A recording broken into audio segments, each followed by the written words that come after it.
Welcome to my channel. My name is Alana Carmen, and in this video we're going to be talking about how to energetically let go of challenging people and to move on. So if you are new to this channel, please do like, subscribe and share with friends, family and loved ones. So as we tend to go through life, we go through some incredibly painful life experiences. And you will come across people or situations which you may never be able to make sense of. So every human being has a completely different way of looking at life. And because that's the case, you can never impose your world onto someone else's world. It's almost like we're all walking around with almost like a pair of glasses, really. And each individual is going to look at life in a completely different way. So have you ever been baffled by someone else's behaviour and really tried to make sense of why they're behaving the way they're behaving? And what sometimes you can find is that it will take a lot of your headspace as well. Now, it is worth bearing in mind that hurt people hurt. So not everybody has been on a journey of healing, and not everyone has resolved any challenges or any traumas they've gone through in their lives. So this unresolved trauma can manifest in two ways. If you begin a journey of healing, what will happen is you'll be more inclined to want to make the world a much better place. And we can see this with the likes of people like Mary Baker.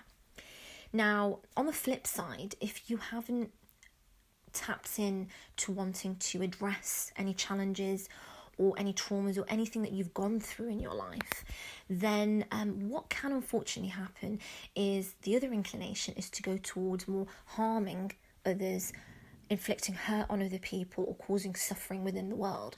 And we begin to see this with the likes of Donald Trump or with the Rockefeller family. The Rockefeller family have had a massive impact on how the world is and why it is the way it is. So today what we're going to do is we're going to delve into two very effective ways of how to move forward and how to let go. So the first step is understanding that nothing is personal, Nothing other people do is because of you. It's always really to do because of them. This takes coming out of yourself, and sometimes it can feel so personal. When someone's attacking you in a particular way, you begin to really think that it's to do with you. So understanding that it's really not to do with yourself. And it's never ideal. I wish that people didn't have to suffer. But really the truth is that when someone is suffering or when they're hurting, they may feel inclined to want to make another person suffer. And I really do have a very strong drive within me to want to prevent any human suffering from taking place in the world. And I think that this is really going to take quite a lot of work. I think we're going to have to really delve into a lot of maybe perhaps even controversial topics, or beginning to look at things from a completely different angle. And this is going to require a lot more, I would say, videos, a lot more research. And I have been looking into this very deeply, so I will begin to share this with you a lot more. But just to really even hit the iceberg of what's really going on, I would say that it really lies with the responsibility of, now I say this for a reason, parents, in raising happy, healthy children, and teachers in really being very, very aware of creating really positive atmospheres in schools. The reason I say that is because they say, give me a child from the age of 0 to 7, and I will show you the man or woman that they will become. So just understanding that one person can change the world for the better, and one person can completely destroy the world. And I think that this is absolutely profound.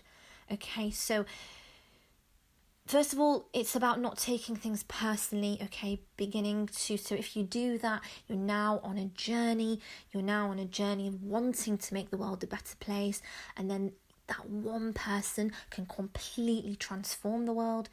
then on the flip side, you're having that one individual who can completely destroy the world. We have seen that with the likes of Bill Gates, and bearing in mind that there are 8 billion people on the planet who've suffered tremendously because of one individual. So this is absolutely profound. Okay, it's really a choice. It's very simply a choice, and it's about which way you want to go with your future, because life is very, very short. So the view that you've had of the world tends to come from programming that you perhaps have received during childhood. And I think that not taking things personally, just bear in mind that you then won't be easy prey for predators who are almost like black magicians. So they can then hook you with whatever poison they want. And when you're taking things personally, you're more likely to eat any poison that's sent your way. So it's almost like you're eating emotional baggage that's been sent your way, and now that becomes your baggage, and it's not yours. Okay, so really, again, it's just bearing that in mind. Why do people take things personally? It really derives from this idea of individualism, which is very prevalent in society. Okay, so what's actually happening is it's more likely that you're going to take something personally because you've been conditioned and you've been brainwashed and you've been hypnotized into believing that individualism is perhaps the way to go. So not only does this cause a lot of human suffering and misery within people, it also means you're more likely to take it personally. So moving on from there, also remembering that if you don't, then you become very immune to all these different things that are being sent your way. So sometimes what can also happen is people can touch wounds from the past. And again, if this isn't healed, then you can almost become triggered, if you will. So it's really about, if we're going to tie this in with energies and frequencies, it's about bearing in mind that, lower vibrational frequencies are of those things like anger, jealousy, hate, envy, and I mean, the world is actually operating at 200 hertz, okay? So, and they are those frequencies. So we're operating at a world of very low vibrational frequencies. And that actually causes tremendous amount of pain and suffering. So 99% of the population are tapped into these frequencies. If we really allow that to sink in and to tap in, if you want to begin to ease any suffering, and you want to begin to create a world where there's a lot more love that's taking place in the world, it's about climbing up that ladder. And that's things like acceptance, things like neutrality. But the emotion of love is actually 700 hertz.